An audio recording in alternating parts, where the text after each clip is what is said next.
Hi, my name is David, and I'm going to walk you through how I solved the CSWP practice problem 13.10. So in this problem, it looks like the shell is applied to just about everything, so the shell is going to come very close to the end. The only thing that we'll want to do after the shell is this circle cut, because if we try to cut before, then it's going to create a shell around that entire cut from the top to the bottom, and we don't want that. So we're going to do the circle cut at the very end, but the shell will come second to last, penultimate, and so that's what we're going to do for that. Where we're going to start is by creating the sketch from the top view, which consists of some circles, and then we've got a circle over here. Here's the center, and then we've got some lines connecting the circle on the left with the big circle on the right. Then we're going to raise up a bunch of stuff, and then we're going to create this part with a revolve. So let's get started in the top plane.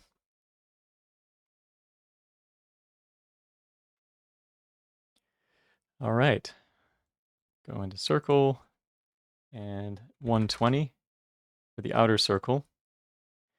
The next circle is going to have 53 times 2 as its diameter. You can see that from here. This is the next circle that's raised up, the one that the revolve is sitting on top of. So that's going to be a radius of 53, so multiply that by 2 to get the diameter. And then we're going to draw this circle over here, radius 45. So that means diameter of 90. Oops. Just sort these out here. I'll just do 45 times 2, but that's 90. And I want this center line here because we're going to have some symmetry with the two lines on the top and the bottom. And it'll be nice to have that center line to be able to do the symmetry about. Okay, now it also is easy to dimension this. This is 86 from center to center. And then we can start creating these lines that go tangent to the curve on the left, but not tangent to the outer curve over here. Oops. Grab that again. Oops, I didn't quite grab tangency. There we go. Oh, nope. Okay, whatever. Let's just make them tangent.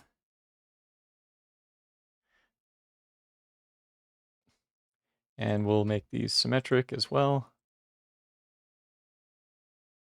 And make this end coincident with this circle here.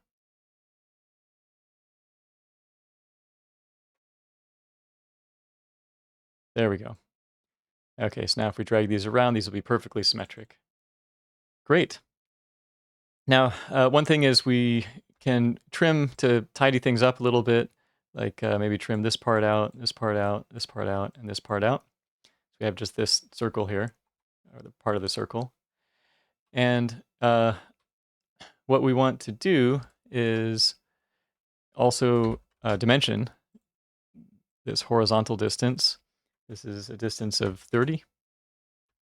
Okay, so that part is fully defined now. And actually we can trim out these parts as well.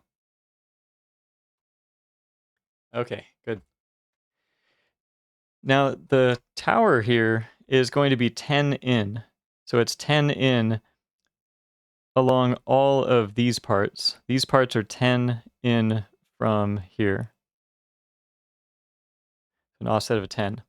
But it's not 10 in from the outer circle. It looks like it still tracks along the outer circle. So we only want to use offset entities. Offset entities is just the way I approached it. I feel like there's probably a better way, maybe shell or some other clever way of doing this, but the way I approached it is just take this curve right here, do an offset entities of 10, because that looks like how much you go in, and then we're still going to match that along this outer circle. So we'll end up just trimming whatever leftover we have.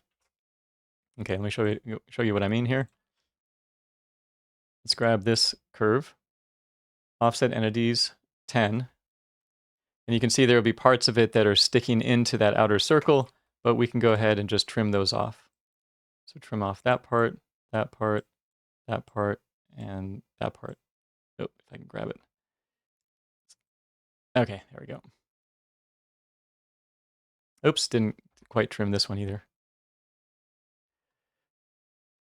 Okay. So that's the region right there that we're going to raise up. into the tall tower. Okay, and let's see. What we can do is maybe one more circle. Let's introduce the circle cut, although we're not going to cut until the very end. But at least we'll have it in our sketch. All right, and speaking of which, I'm going to right-click our part and go to Tree Display and Show Flat Tree View so that we can reference this sketch with a bunch of different features, because we put a lot into this sketch, so we want to refer back to it without having to dig inside of the features to access it. So let's do our first extrude. We're going to extrude up 13. Basically everything. Oops.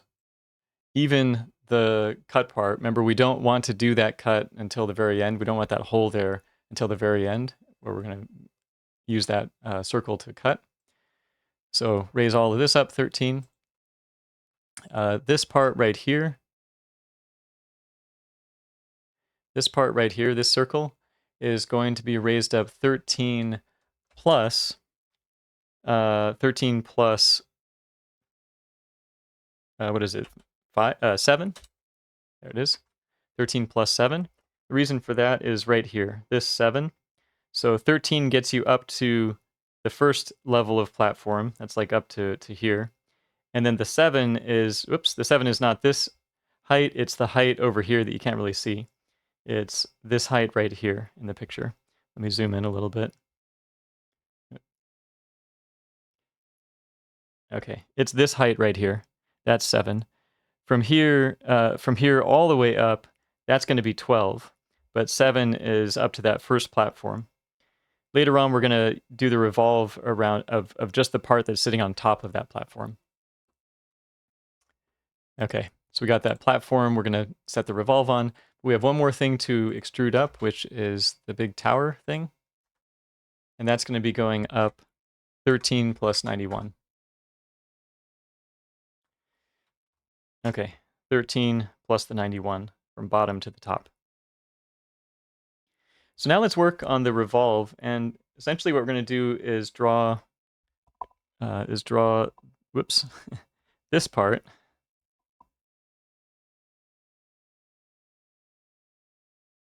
Because we've already made the platform 7 up for this to sit on. So we're just going to draw this part here. And so the height of this will be 5, right? 12 minus 7, which is 5.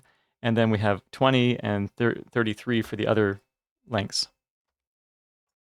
So we'll do that in the front plane. And I'll just draw this off to the side first, so get the rough shape going.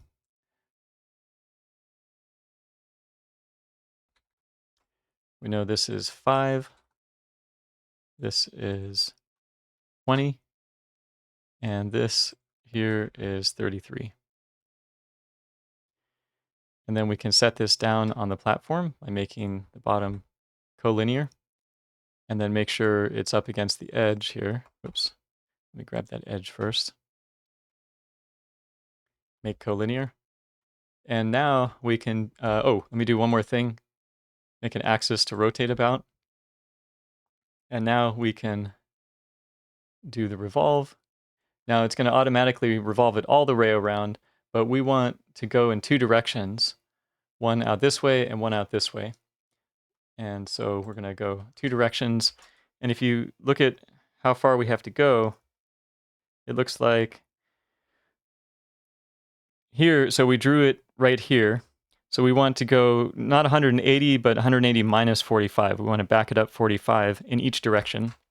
So 180 minus 45 will be 135, but we can just have it calculate it for us.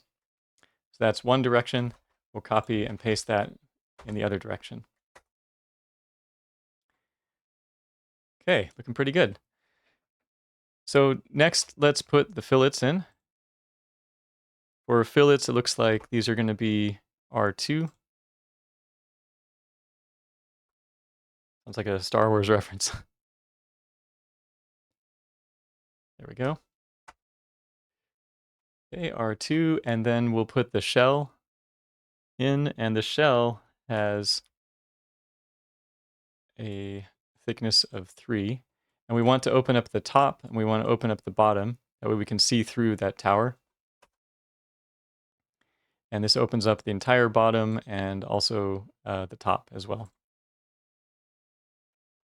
Okay, so looking good there. And the only last thing is then to create this circle cut. So if we had done the circle cut early, we would have had this column of a shell going all the way down to the bottom. But we don't want that, so we're going to do the circle cut now. I'll select the first sketch, go to cut, and we'll select this one. Through all is fine. And there we have it. So when we check our volume, it's 139036.67. 139036.7. So it rounds up to a 0.7. This is perfect. Well, thank you so much for watching. Let me know what you think, and take care. Keep studying.